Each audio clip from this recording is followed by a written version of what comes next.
Hey, what's up, everybody? This is the Chicago Gooner bringing another Arsenal talk. And of course, the bad news broke today.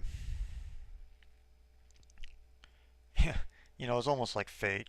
You know, got up in the morning, turned on ESPN, looked on the bottom line, and scrolling right across the screen, it says Fabregas is acquired by Chelsea. And I was like, great. What a great time. You know, what a great way to start your day off. You know, seeing something like that. And I'm not going to be one of those guys that says he's a traitor or anything like that. It's difficult to call him that because Arsenal is the one who said no. You know, it wasn't. I think Cesc had it in his mind that he can opt out of Barcelona. He can say he wants to be transferred, and he would go straight back to Arsenal. I think that's what he probably thought from the get-go.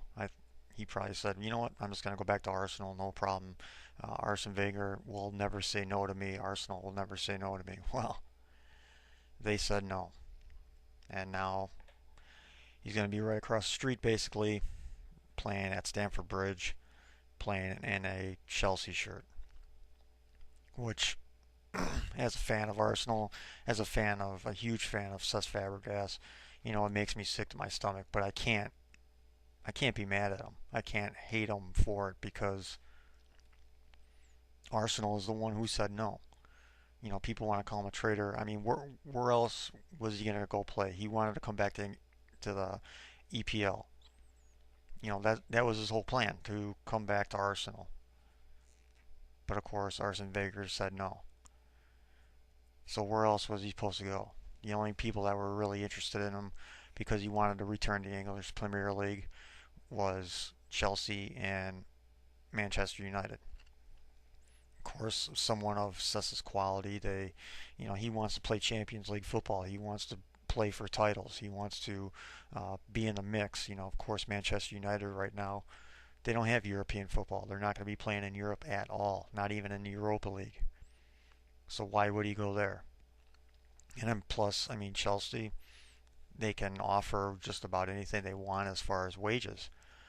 What this is going to do as far as their FFP goes, who knows? But if the David Luiz stuff is true, to where they get 40 or 50 million pounds for him, which is still a ridiculous number for even a defender. Um, they of course they're going to announce Diego Costa pretty soon as well. I think once they get his contract signed. Um, I guess if you look at Diego Costa, he was something around like 27 or 28 million pounds, and then Cesc Fabregas is about 28, 29 million pounds. So if you look at those two transfers, that almost negates it just by the Luiz transfer alone. So they only spent actually anywhere from maybe 20 to 15 million pounds on those two players. And chances are Chelsea's not done yet. I know Real Madrid is interested in getting Ramirez, but it doesn't seem like Chelsea wants to let him go. But they're thinking about doing some type of trade and swap or something for Luka Modric, which doesn't make any sense because where are you going to play Cesc then? It's kind of funny. Chelsea's doing this move just to stick it to us, but they're also doing it because they have ambition. They want to win the league. They want to win Champions League. Um, but it always kind of makes me laugh that they got rid of Juan Mata last year, and now they're bringing in almost the same exact type of player in Cesc Fabregas. Of course, I mean, in my opinion, I think Cesc is better than Juan Mata, but some opinions vary, and who knows what Chelsea fans will think of that between Juan Mata and Cesc Fabregas. Who knows what they'll think about that, but um, as far as call him a traitor, you can't. I'm seeing on Twitter left and right of how people are calling him a traitor that he went to Chelsea. I mean, where else was he going to go? Barcelona was going to sell him to another La Liga side. The only other option that could have been plausible, which I'm shocked that it didn't happen, was Cesc going to PSG. I'm kind of shocked that PSG didn't jump on it because they definitely need a playmaker in the middle to supply Ibra, Cavani, Lavezzi, Lucas. I mean, he would be perfect at PSG in my opinion because they really don't have that playmaker. They don't really have that guy who can really control the ball in the middle of the field. They have some good, holding midfielders, but they don't really have that real playmaker to really supply Ibra or Cavani or, like I said, Lucas. And I'm kind of shocked that PSG didn't try to jump in and try to get Cesc. But who knows? Maybe Cesc didn't want to go to Paris. He didn't want to play in France. I don't know. Um, but yeah, I'm just kind of shocked by the whole thing, and kind of shocked by some Arsenal fans. We always talk about we have a ton of class at our club and that we're all class, but yet you're seeing on Twitter of people telling Cesc to go fuck himself and you're a traitor and all this other shit. This is the exact opposite of where Robin Van Persie actually turned in his transfer request and he actually went to a rival um, by his own doing. I mean, he wanted to leave. He wanted to go and he wanted to go to one of our rivals. I mean, I think it's a little bit of a different story when you look at Cesc, where he wanted to come back to Arsenal and Arsenal told him no. There's a whole lot of other different conspiracy theories about Cesc and why he's not going to be back. Um, but I saw this tweet today, just recently actually. Uh, it kind of puts it into perspective of how kind of screwed up this whole thing is. Um, Tweet goes, it's from Audacious Stunt. That's his name on Twitter. Says it's funny seeing people argue Fabregas wasn't a priority when we spent the whole of January pursuing Julian Draxler. Some Arsenal fans are so clueless, and I would have to agree with them. Now, Julian Draxler plays on the left side currently for Schalke, but his natural position is at the attacking midfield. And, there were some reports that Arsenal was going to try to turn him into a striker and all that type of stuff. But um, again, we were pursuing a midfielder in January, and we were ready to pay. Some of the reports were we were ready to pay up to £24 million for him. And of course, if the buyback clause for Cesc Fabregas is true, to where it's either between 23.6 million or 23.4 or something like that, or to 26 million. They were ready to buy Julian Draxler for up to 24 million pounds, who is also a midfielder. So that kind of puts it into perspective a little bit of how screwed up Arsenal is right now and what their priorities are and what their ambition is right now. And you know, it is what it is, and I'm just going to end the Cesc Fabregas stuff there. Might get into a little bit later on about some of the conspiracy theories, at least I have, of why he's wasn't allowed to come back. But one of the things I wanted to get into is talking about strikers. Arsenal, of course, is desperate to get a striker, or at least two strikers, because we need to send Yaya Sanogo out on loan. He brings a lot of energy. He has a little bit more pace than Giroud, not a lot of pace, but a little bit more pace than Giroud. But right now he's just awkward. He can't get his feet set right. He just seems awkward. He brings a lot of energy, like I said, but he's just not ready for that Premier League season. He's not ready to go through the whole season. He's not, he can't even score a goal, for Christ's sake. So we need to get at least two strikers in and send him out on loan so he can get some experience, so he can play at least every game or every other game. We need to send him to a championship side, maybe like a bottom half championship side, so we know he will get games. He will get a ton of experience through that. Because I don't think any bottom half teams of the Premier League will even take him because he's just too young, too inexperienced. He's just not ready for it.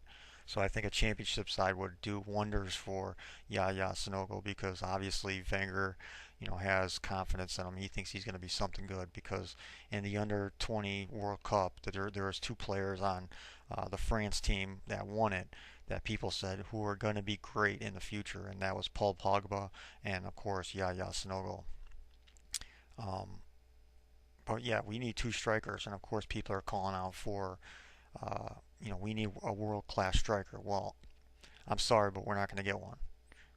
We missed that opportunity last season to get a world class striker. If you look at all the strikers that were available last year compared to this year, you can't compare them. Last year was the greatest opportunity for us to get a world class striker, or even the second tier right below a world class striker. I mean, Higuain was available. We were in for him until Suarez was available. Cavani was available. Lewandowski was probably available if we threw enough money at Dortmund. Um, I mean, the list can go on and on about who was available for us to get. Even supposedly Edin Dzeko was available from Man City because Pellegrini didn't really like him at first. Then he ends up being one of the first choice strikers at the end of the season. Um, Another Djokovic, he was available last year. That ended up going to Man City as well. I mean, there's just so many strikers available for us to take. Of course, the rumor was, of course, Benzema was possibly available. That we had the choice between Benzema, Di Maria, and Ozil. Of course we took Ozil, which was a smart thing to do. He's the better out of the three anyway. Uh, Bigger upside, more potential to lead your team into the next level. Um, so there was a lot of availability between strikers last season, which you do not see this season at all. The highest marquee name that's out there right now is Mario Balotelli. That's it. When you after him, I mean, the list gets pretty dire. It gets pretty young. It gets pretty inexperienced. I think Luke Remy is a great striker. I think he could be great um, with Arsenal. Um, he doesn't have that same qualities as Mario Balotelli, but he has that size, he has that pace, he has the finishing ability, he has a skill, he has he can create for himself, which he's the exact opposite of Giroud, where Giroud needs service. He can't run behind defenses or back fours um, like Remy could. But and of course Remy is Premier League ready. He's been in the league for a season and a half now. But like I said, those are the two names that you have to go after right now is Balotelli and Remy. Those are the only two guys that are even worthy, in my opinion, to come to Arsenal at this point. There is nobody else. There is nobody else. Of course, people are going to say, "Well, you have to wait till after the World Cup and see who's available." I mean, look at where people are going. I mean, we even had a chance at Falcao last year. I mean, he went straight to Monaco. He was up on for the bidding block. I think he went for what, like 50 million euros last year. I mean, you're trying to tell me that if we're willing to pay 40 million pounds for Suarez, that we weren't going to pay 40 million pounds for a player like Falcao. Um, I mean, some of the things are coming back to me from last year's transfer window of how many strikers were available for Arsenal to take, and we struck out on all of them, on every single one of them, which is pretty pathetic when you actually look back at that summer. And I'm afraid that this summer is going to be the same damn thing. Like I said in my very first episode, there's a possibility that we might only be spending 30 to 40 million pounds this summer when we should be spending in the upwards of 70 to 80 million pounds. I know right after the season, Wenger came out and said, "Well, we'll probably only sign two or three players in this transfer window." We need more than that. We need at least we need at least five players. We need two strikers, a winger, a defensive holding midfielder, a right back, and a goalkeeper. And I think we need a center half too. So that's basically that. We need about six players, which is a lot of people to come in. I mean, you look at Spurs last year, you look at some of the other teams, you're going to look at Liverpool this year, to where they had to bring in a lot of players, but none of them worked out. Now, will I think that Arsene Wenger will integrate them slowly into the club and into the squad? Probably.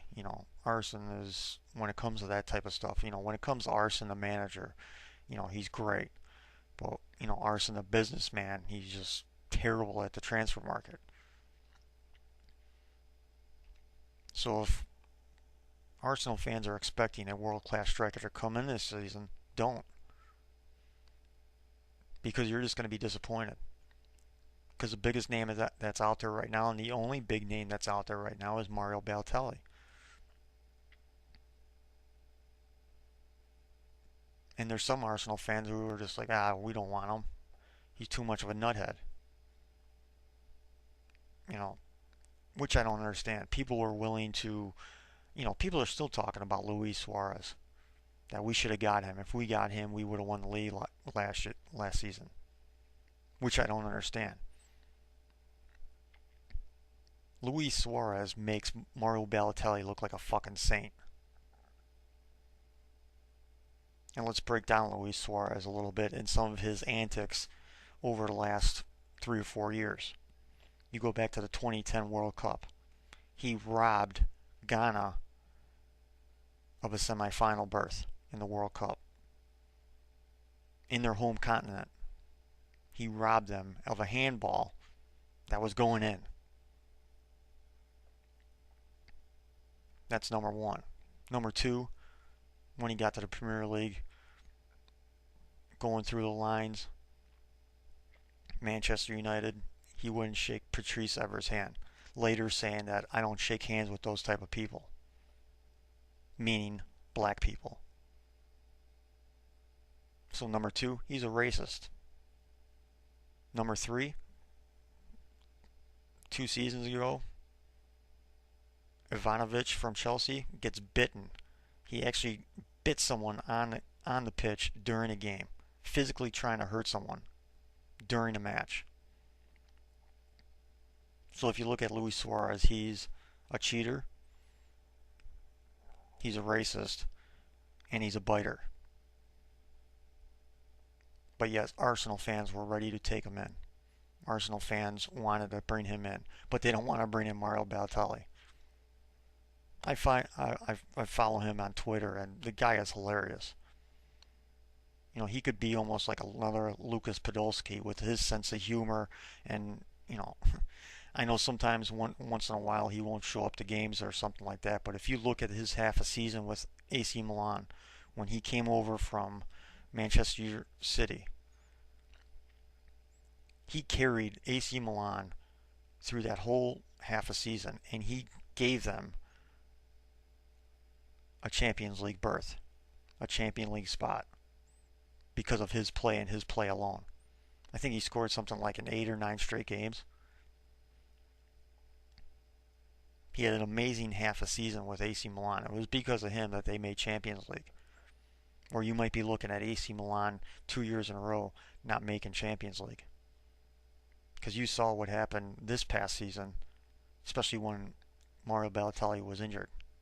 When he was out for a few weeks or a month or something. I forgot what the injury was. But I know he was out for a little bit. They went in the tanker. They didn't, him and El Shaarawy were both hurt at one time. They finished 11th, I think, in Serie A. But of course, people don't want Mario Balotelli because of some of his antics. So a guy's trying to have fun, and all of a sudden, no one wants that. No one wants to have him.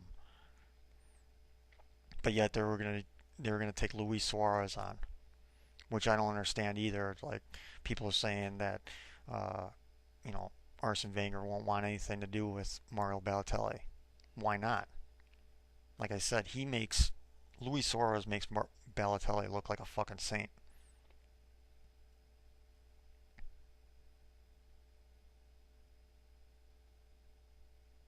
So as far as strikers go, he is the list. Of course, you're saying, well, what about Benzema? What if Real Madrid get Luis Suarez? Well, I've heard some rumors that Real Madrid are going to keep them both. That they want two strikers. That's why they're going to let Morata go.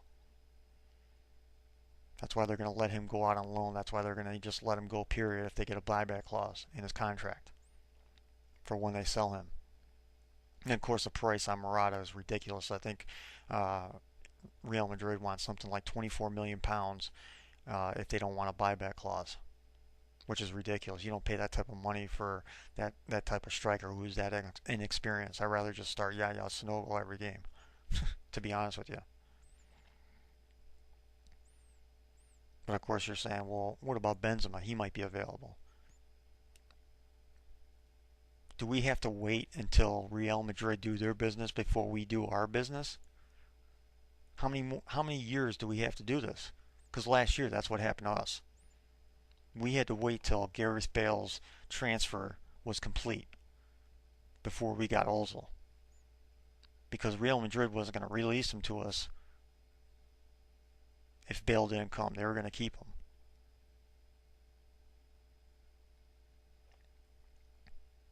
So now we're doing the same thing all over again. We're waiting to see what Real Madrid does, to see if they can get Luis Suarez. That's not what big clubs do. That's not what a big club like Arsenal should do. And like I said, we try to act like a big club, but we're not. If we're waiting on other people's business, what does that say about us? What does that say about our transfer methods? Because that's a huge gamble to take. It worked out once. Is it going to work out 2 years in a row? I don't know, because from my understanding is they're pretty happy with Benzema. They're just looking for a different striker. And of course, some reports came out today too that Romelu Lukaku is possibly getting a bid from Real Madrid. And that's another striker I love at Arsenal. I mean, he would be absolutely perfect in an Arsenal shirt. He's big, he's tall, he's strong, he has skills inside the box, he can create his own shot. He's a hard worker, but there's no way in hell that Chelsea would ever sell him to us. I just do not see it happen unless they have problems with FFP that they need to sell someone off, and if we throw enough money at Chelsea, probably like 25, 30 million pounds, then maybe they would let him have us, but I seriously doubt it. Because some of the Cesc Fabregas deal was to basically put up their middle finger at Arsenal and laugh.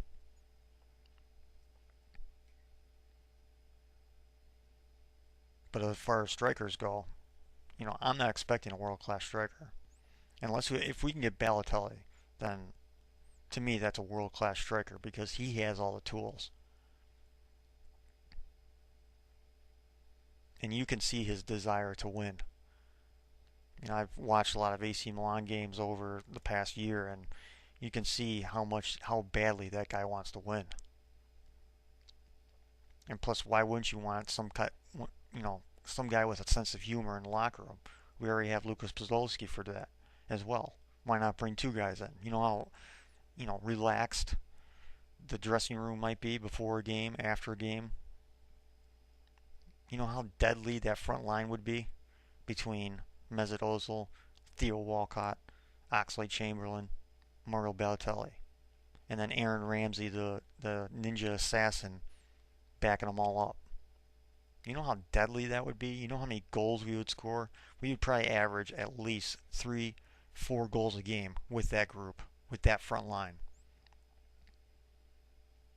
Because if you add a guy like Balotelli, you add a world-class defensive holding midfielder like Sami Khedira or a Javi Martinez or possibly a Paul Pogba. Now you're talking about you can contend for Champions League. Now you're talking that you can win the league. But right now we can't say that, and we can't even say. Well, we can all say I want a world class striker at Arsenal. I'm sorry, it's not going to happen unless we get Balotelli. That's it. That is the list right now because there's no one else on the list.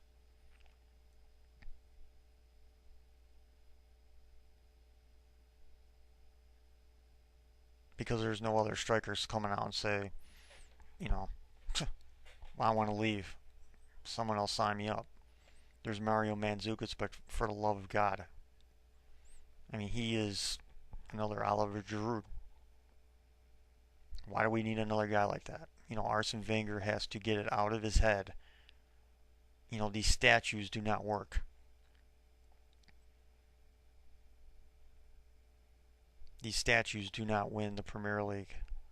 Robin van Persie, Giroud, Mario Mandzukic. I mean, Yaya Sanogo. You look back at Arsenal's history from the 90s up until now. What's the one thing they had at striker?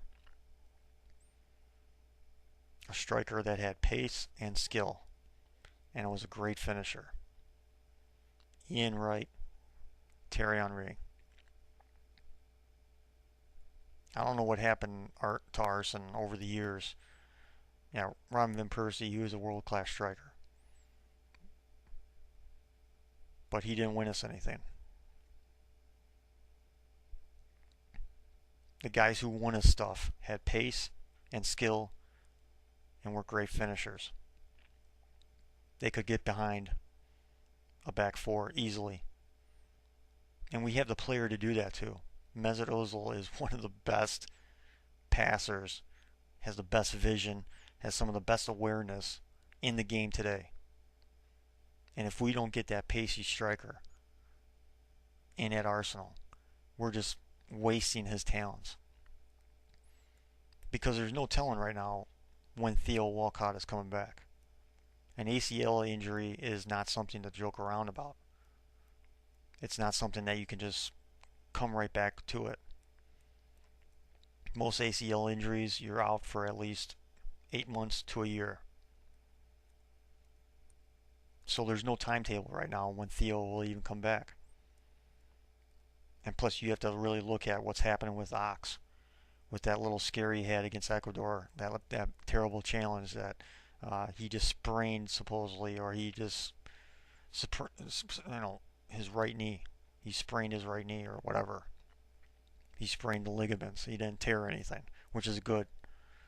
But it scares the shit out of me if he plays in this World Cup of what's going to happen to him if he gets another bad challenge. Or if he lands on this, plants his foot the wrong way. Because we need that pacey striker. We need a guy like Remy. We need a guy like Balotelli. And Balotelli, like I said, he's got all the tools. Just like I said with Lukaku. Lukaku is 21. Balotelli's only 23 right now. He could be your world-class striker for the next 7-8 years. He has the pace. He has the strength. He has the skill. He has the ability to create on his own. He can make something out of absolutely nothing. He's a great free kick taker as well. One of the best in the world, I would think. The only thing I don't like about Balotelli is the fact that he takes a dive every once in a while.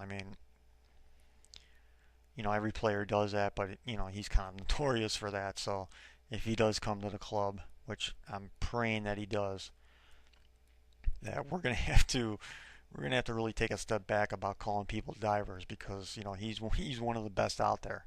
Of course, Serie A referees, they fall for it. It seems like they fall for it every single time. But that's who I'm hoping for right now, is Mario Balotelli to come to Arsenal.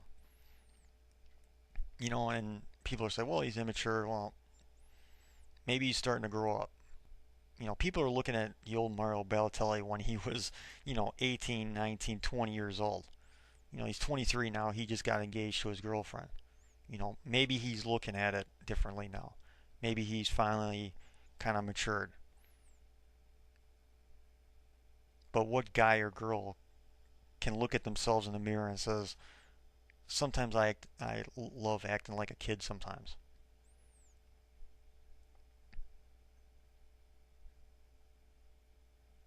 But this will be the end of the episode.